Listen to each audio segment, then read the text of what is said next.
Shalom, selamat siang ya, udah siang nih. Saya bersyukur kita bisa hadir di siang hari ini, satu anugerah. Saya percaya bahwa hidup ini hanya karena anugerah Tuhan saja. Amin. Ya. Kalau hari ini kita ada, hari ini kita bisa berdiri, hari ini kita bisa duduk, hari ini kita bisa beribadah dan kita bisa bersama-sama, itu hanya karena anugerah dan kasih karunia Tuhan. Saya ucapkan selamat ulang tahun ke-25 ya berarti ya. Perak nih. Sedang menuju ke emas. Perlu banyak perbuatan baik yang lebih lagi untuk menuju ke emas itu. Dan saya percaya kalian ada di dalamnya itu. Amin.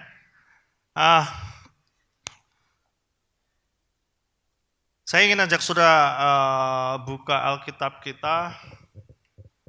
Saya jadi berubah nih berpikir. Efesus pasal yang kedua. Tadi pagi kita membahas terkait tentang kasih karunia. Ya.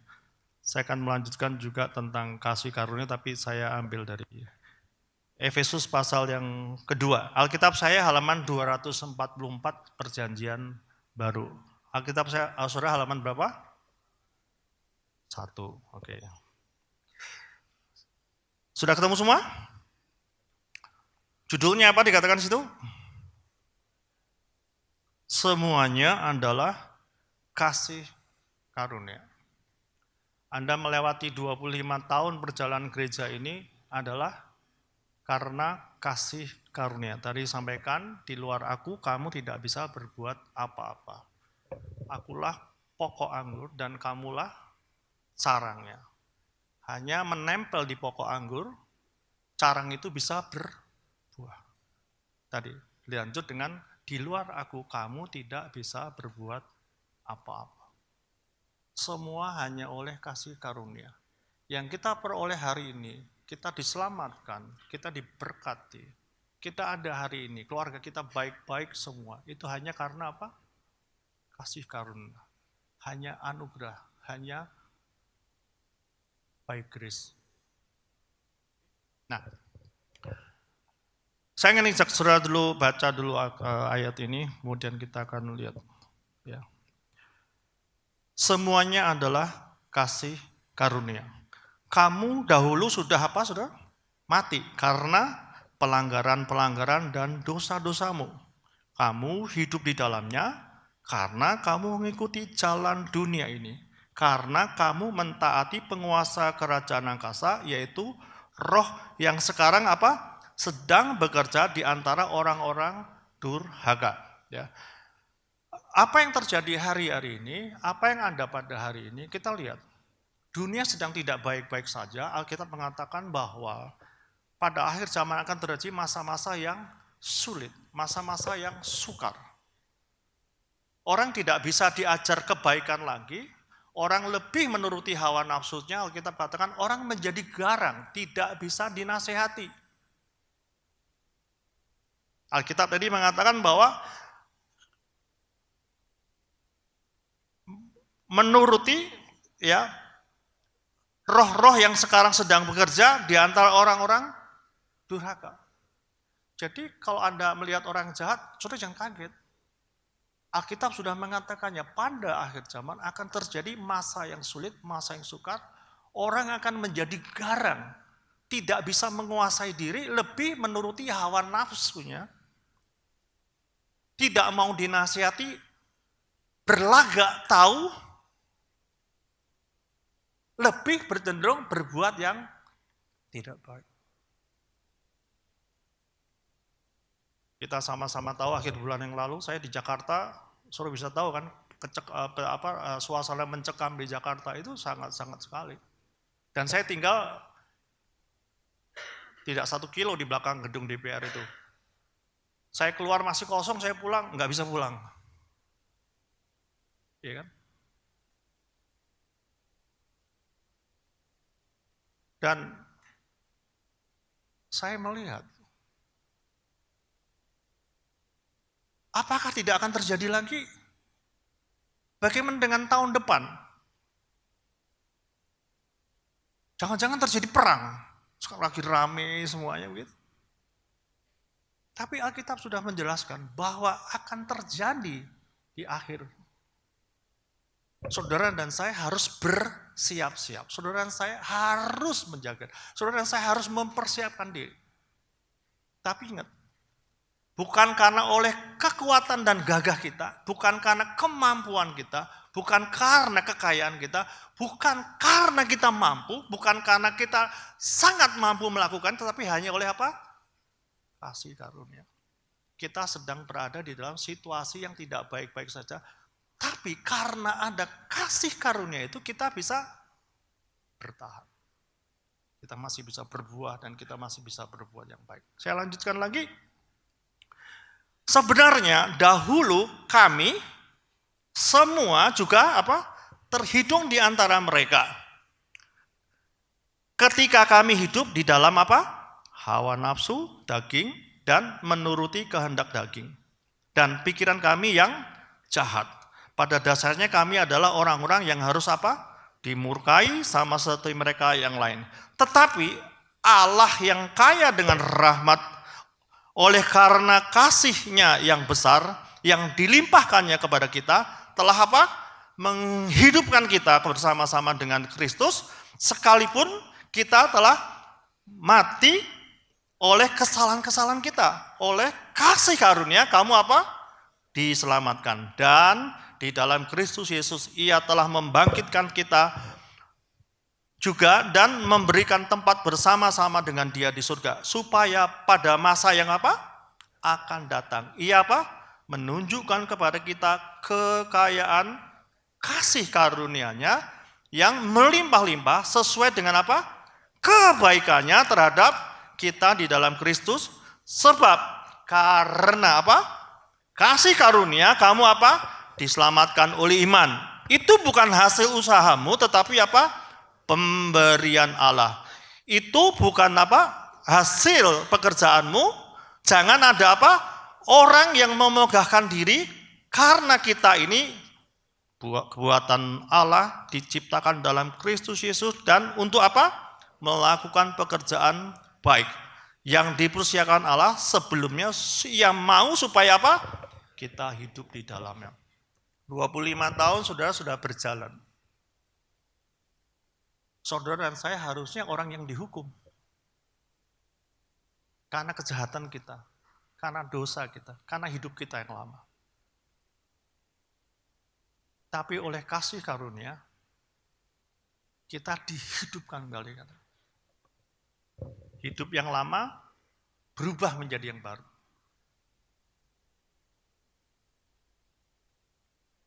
Hanya oleh kasih karunia.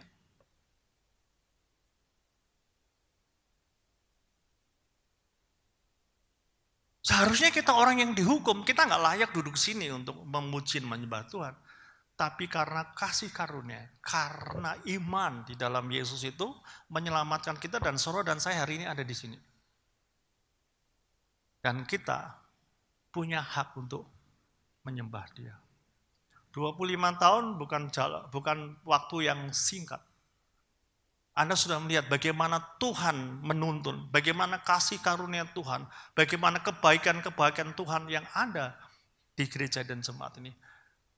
Saya baru balik tahun lalu di sini, artinya sudah 20 tahun lebih ya. Sejak saya pertama kali datang tadi diceritakan, saya nggak melihat apa-apa. Tapi waktu saya datang, saya tahu ada kasih karunia Tuhan di sini. Hari ini, saudara, apa yang sedang saudara hadapi? Kesulitanmu? Masalahmu? Di kantor? Di rumah tangga? Dimanapun saudara ada.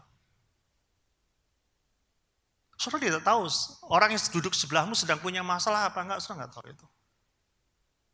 Saya berdiri di sini, saudara tahu apa yang terjadi dalam hidup saya? Apa yang masalah yang sedang saya hadapi? Apa yang saya hadapi? Tidak ada seorang yang tahu. Tapi satu hal yang kita tahu, bahwa kasih karunia itu ada sama kita. Kasih karunia itu menyertai kita. Dan dari yang harusnya dihukum. Dari cara hidup lama menjadi hidup yang baru. Ditebus bukan dengan emas dan perak Alkitab katakan, tapi ditebus dengan darahnya.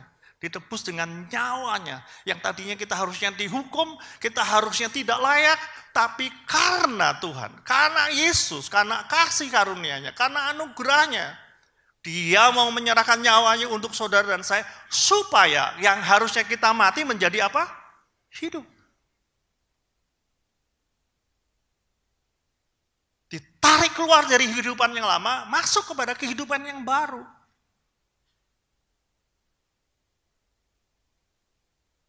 Amin. Hanya oleh kasih karunia, hanya oleh anugerahnya kita ada hari ini. Alkitab katakan, janganlah satu orang pun yang memegahkan diri. Itu 25 tahun bukan hasil kerjamu. Itu hanya karena kasih karunia. 25 tahun bukan karena kemampuanmu. Tapi itu adalah kasih karunia. Yang tadinya kita harusnya hidup di dalam penghukuman, kita mendapatkan kasih karunia dan kita bisa membawa orang lain datang kepada kasih karunia itu. Karena Alkitab katakan, hanya oleh kasih karunia kamu diselamatkan. Hanya oleh iman kepada Kristus kita diselamatkan. Saya mau menggarisbawahi satu. Saya ajak saudara, kalau yang tadi atas-atas, saudara sudah baca sering itu semua. Tapi saya ingin saudara mengulangi mulai ayat yang ke-8. Sebab karena apa? Kasih karunia, kamu diselamatkan oleh iman. Itu bukan hasil usahamu, tetapi apa? Pemberian Allah. Itu bukan hasil pekerjaanmu. Betul ya? Jangan ada orang yang memegahkan diri. Ayat 10 kita baca sama-sama. 2, 3. Karena kita ini buatan Allah, diciptakan dalam Kristus Yesus, untuk melakukan pekerjaan baik yang dipersiapkan Allah sebelumnya. Ia mau supaya kita hidup di dalam. Saudaraku, Allah sedang menyiapkan, bukan sedang, sudah menyiapkan pekerjaan yang baik. Tidak berhenti di 25 tahun. Lebih jauh lagi, ada banyak perbuatan-perbuatan baik yang Tuhan sudah siapkan. Alkitab mengatakan sebagai ciptaannya di dalam Tuhan. Sebagai orang yang ditebus. Alkitab mengatakan supaya kita hidup di dalamnya. Perhatikan. Karena kita ini buatan Allah. Diciptakan dalam Kristus Yesus untuk melakukan apa? Pekerjaan baik yang dipersiapkan Allah sebelumnya. Ia mau supaya kita apa? Hidup di dalam. Hidup di dalam apa? Pekerjaan yang baik.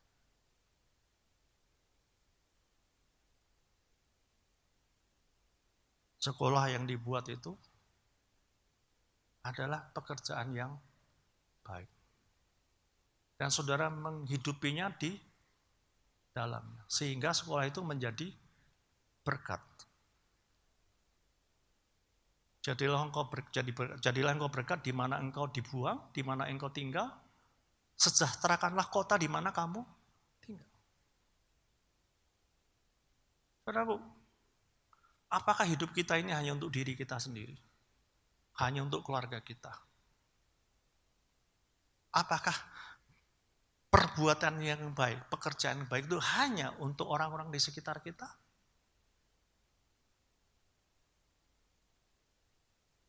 Apakah hanya untuk jemaat yang ada di sini? Bagaimana dengan orang di luar?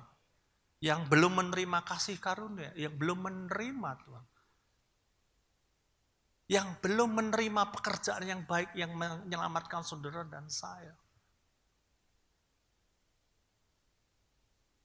Filipi pasal yang keempat.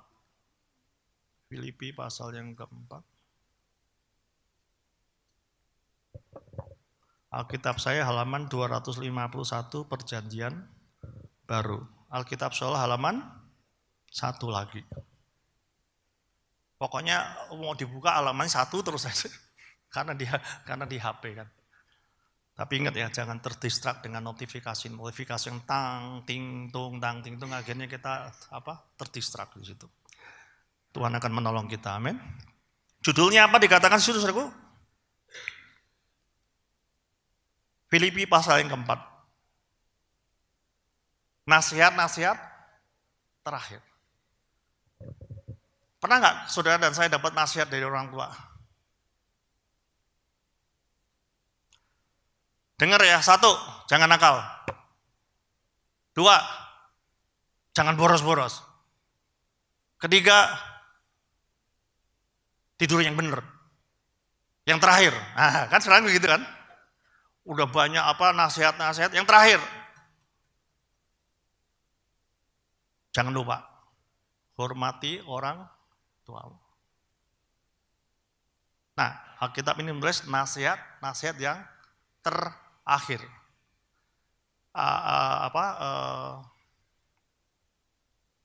Sebelumnya ada nasihat dulu. Tadi kan. Akulah pokok anggur yang benar. Dan kamu ranting. Tidak ada seorang pun yang bisa berbuah kalau tidak nangkep ranting itu tidak nempel ke pokoknya. Di luar aku kamu tidak bisa berbuat apa-apa. Itu salah satu nasihat. Tapi ini ada nasihat ini. Dikatakan nasihat terakhir. Nah, saya nggak akan baca ayat dari 2 sampai semuanya, karena itu nanti baca sendiri, itu bagaimana hubungan satu dengan lain, pengerjaan satu dengan lain, orang dengan lain, dan bagaimana kita saling berbuat baik, bagaimana kita saling mendorong, saling menguatkan. Tapi saya ingin ajak saudara, baca mulai ayat yang 4 ya. Bersukacitalah senantiasa dalam Tuhan. Sekali lagi kukatakan, bersukacitalah. Ayat yang kelima, baca sama-sama ya. 2, 3. Hendaklah kebaikan hatimu diketahui semua orang, Tuhan sudah dekat. Saya mau garis bawahi. Hendaklah kebaikan hatimu diketahui semua. Arti kata semua itu tidak ada satupun yang terlewatkan. Arti kata semua itu bukan hanya orang Kristen. Arti kata semua itu bukan cuma jemaat Tuhan. Arti kata semua itu cuma bukan hanya gembalamu, pemimpinmu. Tapi arti kata semua orang ya, semua orang di kita. Kalau kamu di kota Timika ya semua orang Timika. Alkitab mengatakan, hendaklah kebaikan hatimu diketahui semua orang. Dan di garis bawahi, Tuhan sudah dekat. Saya sambung tadi dengan Allah sudah menyiapkan pekerjaan yang baik supaya kita hidup di dalamnya. Artinya adalah ada perbuatan-perbuatan baik yang ada di dalam hidup kita, betul? Perbuatan baik itu bukan hanya untuk orang tua kita.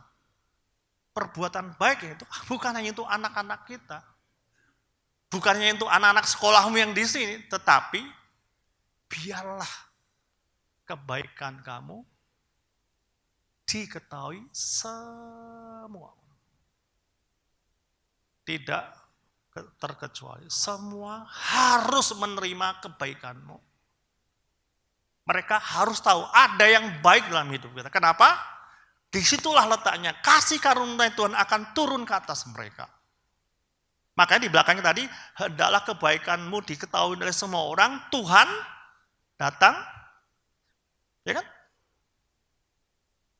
Tuhan sudah dekat. Saudara, kadang-kadang kita nggak sadar, waktu kita berbuat baik seseorang, tanpa kita sadari, orang itu datang kepada Tuhan. Saya menyampaikan firman Tuhan tentang kedatangan Tuhan yang sudah dekat itu mungkin lebih dari 30 tahun. Di Australia, di Malaysia, di Papua tuh hampir dulu ya, setiap kali saya keliling saya akan sampaikan Tuhan sudah dekat, Tuhan akan datang. Kapan waktunya? Bukan urusan saya hanya beritahukan bahwa Tuhan sudah dekat. Cepat atau lambat dia datang. Kita harus mempersiapkan diri. Mempelai itu harus mempersiapkan diri. Yang megang lentera itu harus siap, minyaknya nggak boleh habis. Lampunya nggak boleh padam. Harus mempersiapkan diri. Kenapa? Tuhan sudah dekat. Saya baru menyadari, ternyata kata-kata Tuhan sudah dekat itu bukan hanya kedatangan Tuhan yang kedua kali. Tapi waktu saudara dan saya sedang berbuat baik, orang yang gak mengenal Tuhan, orang yang belum mendapatkan kasih karunia Tuhan itu, rupanya Tuhan sudah dekat dengan orang yang menerima kebaikan kita. Tanpa motivasi kita yang lain, kadang-kadang perbuatan baik kita membuat orang itu datang kepada Tuhan. Maka Alkitab katakan, jadilah engkau saksi di Yerusalem, di Yudea, Samaria, dan ke seluruh ujung. Jadikan semua bangsa muridku. Alkitab tidak katakan bersaksilah kamu, enggak. Jadilah saksi. Banyak orang bersaksi kebaikan-kebaikan, tapi enggak ada sesuatu. Alkitab tidak mengatakan kita suruh bersaksi, tapi jadilah saksi. Dengan apa? Perbuatan baik tadi. Dengan pekerjaan baik yang Tuhan siapkan supaya kita hidup di dalamnya. Sehingga apa? Ada perbuatan baik dalam kita. Yang dulunya kita berbuat jahat, yang dulunya kita harusnya dihukum, tapi karena perbuatan baik yang Tuhan siapkan supaya kita hidup di dalamnya, dan orang akan melihat semua kebaikan kita. Biarlah kebaikanmu diketahui oleh semua orang. Tuhan sudah dekat. Waktu kita berbuat baik, disitulah letaknya Tuhan dekat dengan orang itu.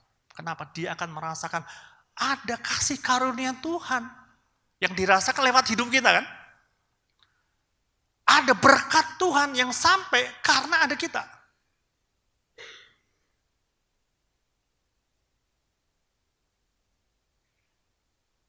Kita doain orang, dia sembuh.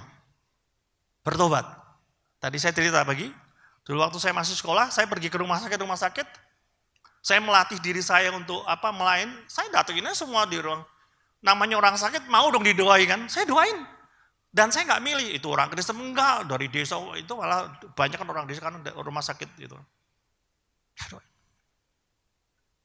Satu kali waktu terjadi, heboh. Saya yang kabur. Kenapa? Orang yang sakit jantung saya doain sembuh. Dia cari-cari saya, mana? Saya kabur. Masih sekolah saya. Masih polos.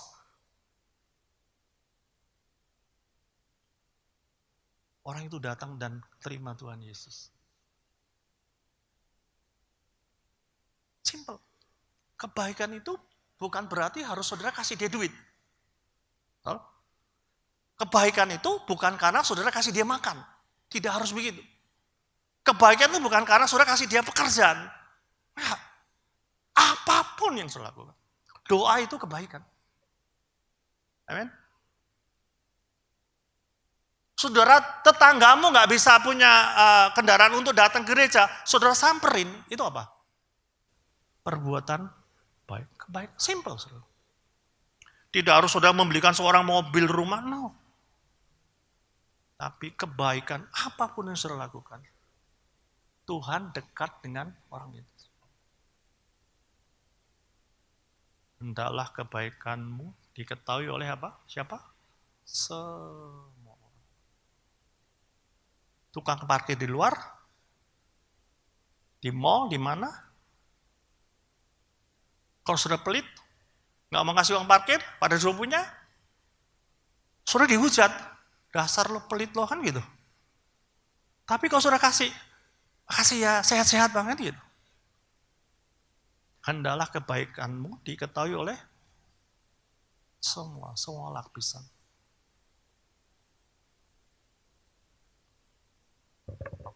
Pak Jerry, Pak Alex yang lalu visit di Cirebon. Saya bikin diklat sepak bola di Cirebon itu. Saya hari ini kesini juga salah satunya karena mau ngomong sepak bola sama teman-teman. Saya mau Papua bangkit. Dulu saya melihat mutiara-mutiara hitam itu bermain sepak bola. Sekarang hari ini saya tidak menemukannya lagi. Kemarin saya bertemu dengan teman di Surabaya yang dari Nabire. Nanti Selasa saya ke Nabire. Mereka udah siapin untuk meeting.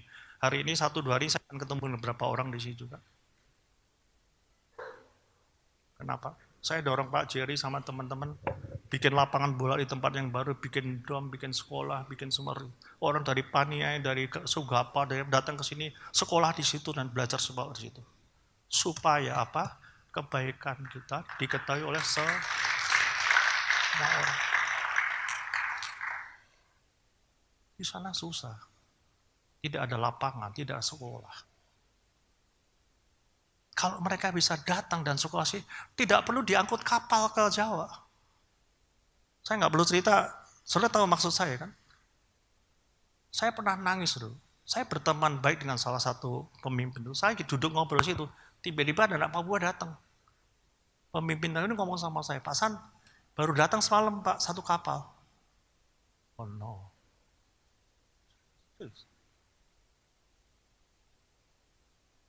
Di diklat Cirebon saya ada beberapa anak buah datang teman-teman ketemu.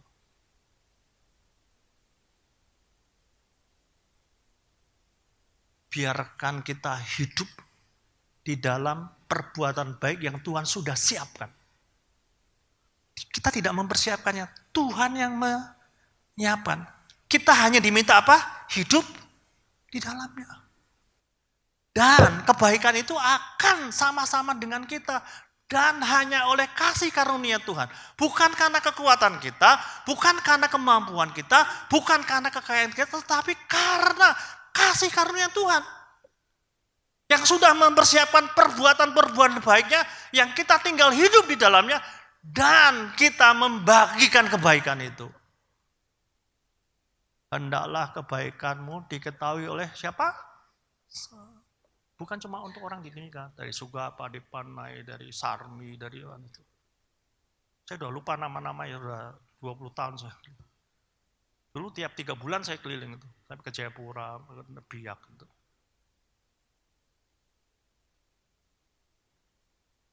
Hendaklah kebaikanmu diketahui oleh semua orang. Amin. Tuhan sudah dekat.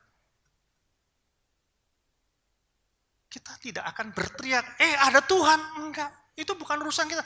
Tuhan yang mendatangin mereka. Alkitab berkata, Tuhan sudah dekat kepada orang-orang yang siap menerima kebaikan kita. Amin. Halo? Mau nggak jadi kebaikan-kebaikan Tuhan yang itu? Amin. Simple. Siapa anak muda yang punya orang tua di sini? Yang sudah sekolah, yang sudah bekerja? Pernah nggak ngajak makan bapaknya, emaknya itu? Hah? Nanti jangan kayak tukang parkir, dasar lu pelit lu gitu.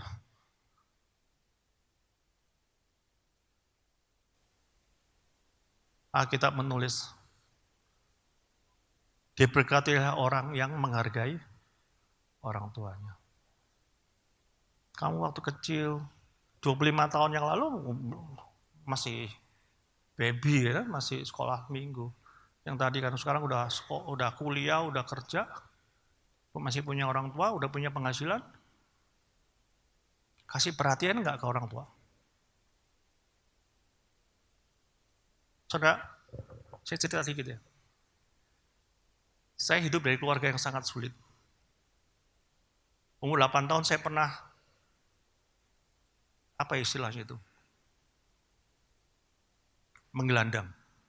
Saya tidur di emperan toko, saya tidur di sekolah-sekolah, saya tidur di pasar-pasar gitu. Serius, saudara. Masa sih Pak? Banyak orang ya nggak percaya kalau saya cerita itu, tapi itu saya hidupin. Kalau saya jalan di Jakarta di pinggir lampu merah itu lihat anak-anak pada minta-minta itu, saya cuma gini, Tuhan, Kalau saya nggak mendapatkan kasih karunia, mungkin saya seperti mereka, bahkan lebih buruk. Saya hidup dengan preman-preman pasar waktu umur masih 8, bisa bayangin kan? Nyuri pisang supaya bisa buat makan. Mencuri saya, mencuri. Kan keadaan nggak bisa. Tapi oleh karena kasih karunia Tuhan.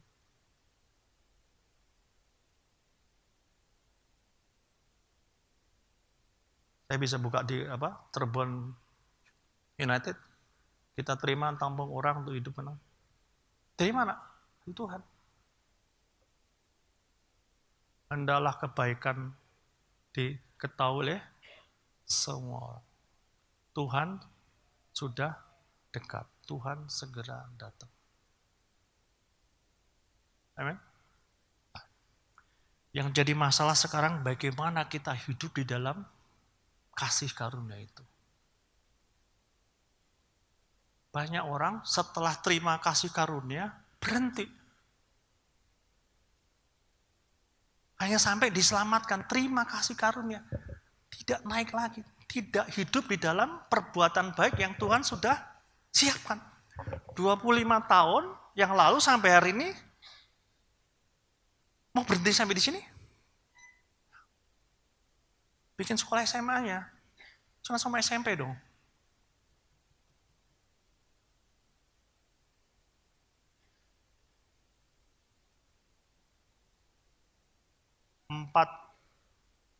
lima tahun yang lalu. Ada satu sekolah datang ke saya. Mau dijual sekolah itu. Saya ngomong, jangan dijual. Jalanin aja. Waktu itu masih pakai ruko dua ruko. Muridnya ada 60 orang. Itu playgroup. Sama mulai SD.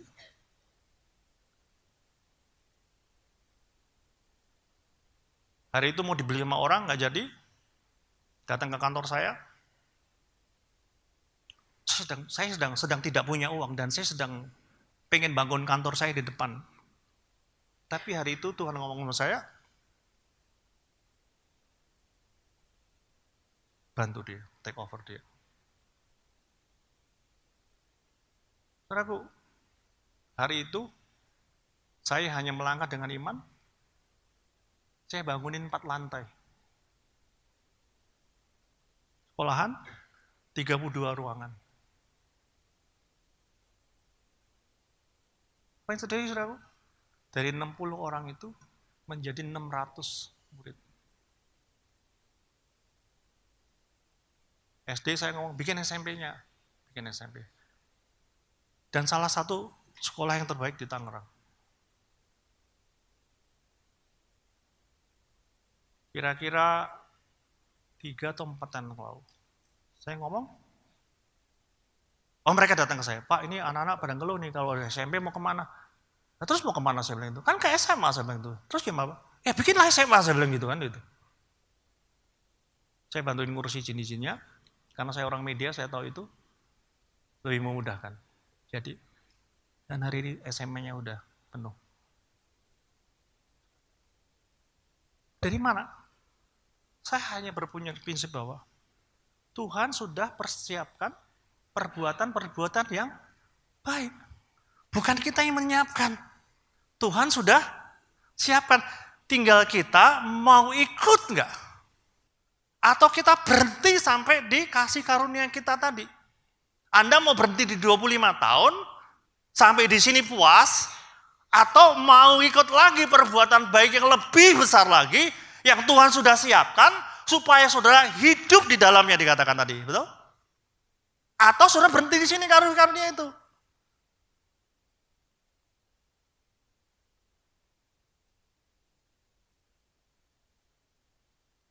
Menangkap sampai di sini, saudara? Are you follow me? Mengerti apa yang saya sampaikan?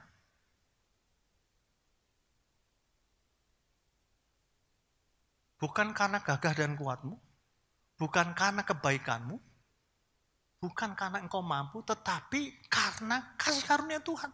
Nah, kalau kita sudah tahu itu karena kasih karunia Tuhan, kenapa kita berhenti sampai di sini? Kenapa kita ikut kasih karunia itu untuk perbuatan baik yang lebih jauh lagi? Supaya apa dikatakan? Semua orang melihat apa? Kebaikanmu. Yang bukan dari hasil kita, dari tadi loh. Perbuatan-perbuatan baik yang Tuhan sudah siapkan, supaya kita hidup di dalamnya, orang akan melihat ada kebaikan kita. Amin. Ranting itu berbuah karena ikut pokoknya yang mempersiapkan perbuatan yang baik tadi. Kita hanya nempel, kita hanya ikut. Karena kita mengatakan Tuhan yang melakukannya, Tuhan yang berperang ganti kita, Tuhanlah yang berjalan di depan kita. Amin. Kalau kau punya persoalan, kamu punya, ingat, biarlah kebaikanmu diketahui oleh, tidak menuntut kita harus menjadi kaya dulu apa enggak. Saya dulu hidup di gelandangan, sudah. Enggak ada orang yang percaya, enggak ada yang percaya.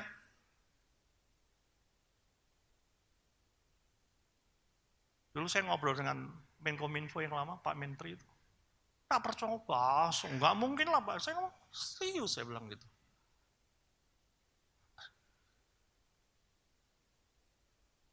Bukan karena kemampuanmu, tapi karena kasih karunia. Nah, inilah yang harus kita pegang, kasih karunia.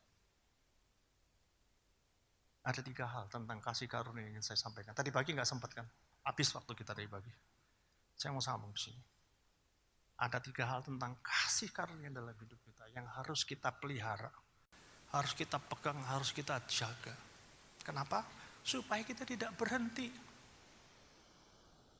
Orang yang sedang mendaki ke gunung bukit itu, dia nggak boleh berhenti. Kalau berhenti dia akan capek. Waktu dia berhenti bertahan di situ, makin capek, dia bukan makin naik, dia akan makin turun. Untuk mempertahankan dirinya stay, itu lebih berat daripada dia. Dia harus melangkah. Kalau enggak dia akan turun. Iman kita juga begitu. Oleh kasih karunia, oleh imanmu, kamu diselamatkan. Apa kita cuma mau berhenti sampai di selamat itu? Atau kita mau, apakah kita berhenti stuck di satu karir kita? Atau kita mau naik lagi dengan kebaikan-kebaikan yang Tuhan siapkan tadi dan kita di situ, dia akan bawa kita naik lagi. Kalau saya ada hari ini, karena tadi itu, perbuatan-perbuatan baik yang Tuhan siapkan, saya hanya ikut di dalamnya.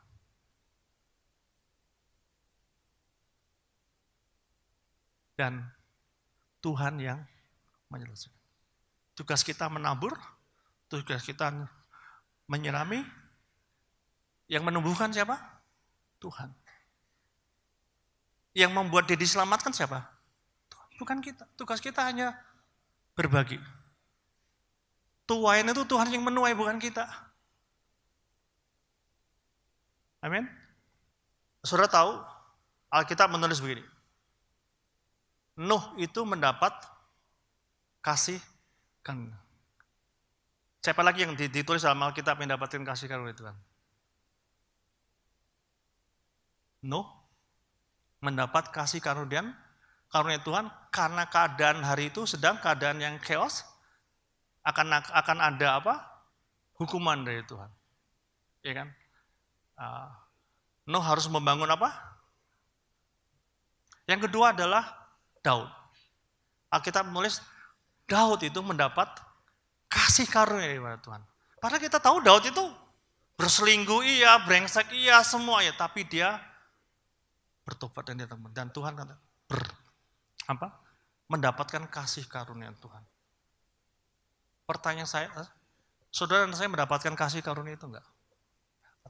Tadi katakan, karena kasih karunia kamu diselamatkan.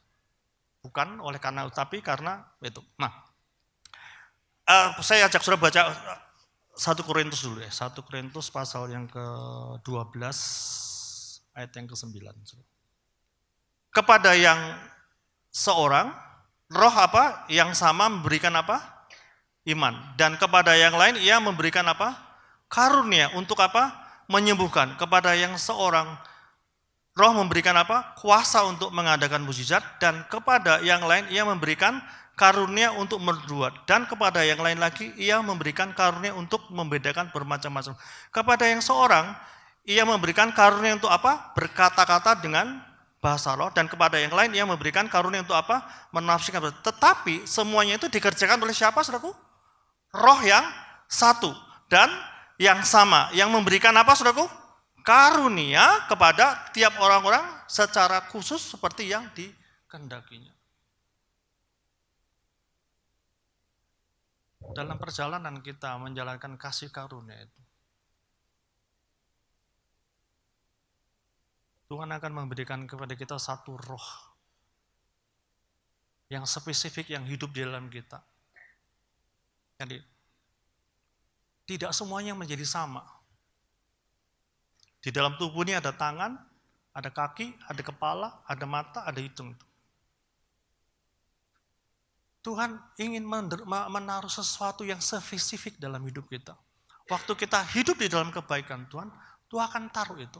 Apapun tadi itu. Tidak harus dengan kekayaan, tapi dengan kebaikan apa ya? Doain orang menjadi sembuh, bahasa roh, apa yang dengan kasih karunia itu tadi. Supaya apa? Supaya saudara dan saya hidup di dalam apa? Perbuatan-perbuatan baik tadi, sehingga semua orang akan melihat dan semua orang akan datang kepada kasih karunia itu.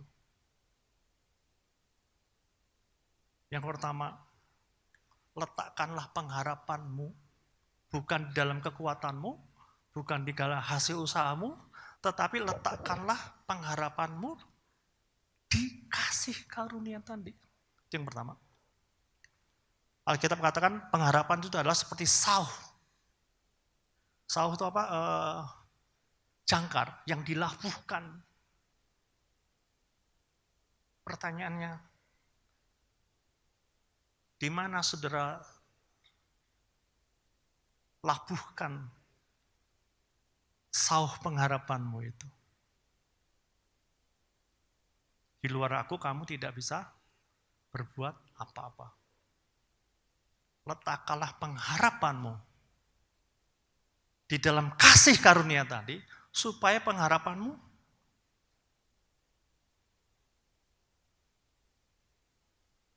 amin. Seperti orang yang duduk di tepi aliran sungai. Pohon yang tumbuh di tempat itu. Yang rindang daunnya dan lebat buahnya. Apapun yang diperbuatnya berhasil. Kalau kita taruh pengharapan kita, letakkan pengharapan kepada kasih karunia tadi, pengharapan kita berdasarkan perbuatan-perbuatan baik yang Tuhan siapkan untuk kita hidup di dalamnya,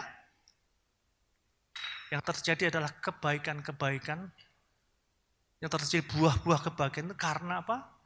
Kita letakkan pengharapan kita kepada kasih karunia. Yang kedua, jangan cuma letakkan pengharapan kamu, tapi Alkitab katakan bertumbuhlah di dalam kasih karunia itu. 2 menit lagi ya. Bertumbuhlah di dalam apa? Kasih karunia. Jangan berhenti, tapi bertumbuh terus dalam kasih karunia itu. Alkitab katakan apa? Cukuplah kasih karuniaku bagi hari ini. Apa yang menjadi pengharapan saudara dan saya? Di dalam kasih karunia yang ada ini, apa yang menjadi pengharapan yang kita mau taruh? Apa yang mau kita tumbuhkan dalam pengharapan kita dalam kasih karunia itu? Itu akan mempengaruhi cara hidup kita. Jangan biarkan kita berhenti di sini. Tapi biar kasih karunia itu terus Supaya orang-orang di luar sana bisa menerima kasih karunia itu. Di kantor, di jalanan, di pesawat, di manapun. Supaya mereka lihat kebaikanmu dan mereka akan mendapatkan apa? Kasih karunia itu. Dunia sedang sulit. Banyak orang sulit membagikan kebaikan karena egois. Alkitab katakan tadi kan, terjadi pada zaman bahwa manusia akan menjadi egois. Simpel, saudara. Di sini saya nggak tahu. Di Jakarta tuh kalau naik MRT, itu kalau kadang-kadang berdesak-desakan atau LT gitu. Kadang-kadang saya udah duduk, saya ini bukan orang muda lagi. Tampangnya doang kan, saya udah lansia. Saya punya hak duduk di apa? Di kursi yang apa itu? Priority kan gitu. Kadang-kadang saya nggak duduk situ, saya duduk yang biasa. Anak muda berduduk semua gitu. Udah isi penuh, ada orang ibu-ibu semua datang tuh. Semua pura-pura begini aja. Takut apa? Enggak diminta, orang diliatin aja kan. Kalau sebenarnya kan nggak perlu diminta lagi kan. Saya belajar, Bu, duduk aja Bu. Papa jangan dong Pak, enggak apa-apa gitu. Saya liatin aja yang muda-muda tadi kan, malu hati dia sama saya.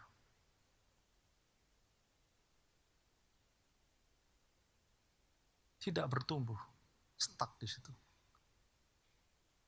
Amin. Yang terakhir, saudaraku. Terakhir Pak, 1.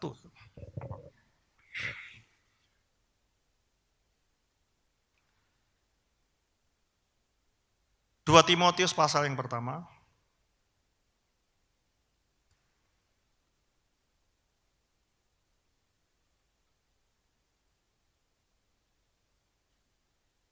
Dua Timotius pasal yang pertama.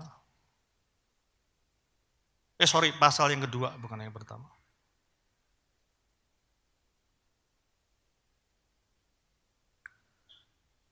Sudah ketemu semua sudah? Alkitab saya halaman 267. Alkitab saudara halaman 1 lagi sudah. Sudah ketemu semua? 2 Timotius pasal yang kedua, ayat yang pertama. Sebab itu, hai anakku, apa dikatakan? Jadilah kuat oleh apa? Kasih karunia di dalam Kristus Yesus. Apa yang sudah apa? Telah engkau dengar daripadaku di depan banyak saksi, percayakanlah itu kepada orang-orang yang dapat dipercaya, yang juga apa? Cakap mengajar orang lain. Sampai di situ. Jadi Pak Jiri kan pengen bikin sekolah guru-guru itu supaya cakap gitu loh. Yang terakhir, jadilah apa? Kuat di dalam kasih karunia.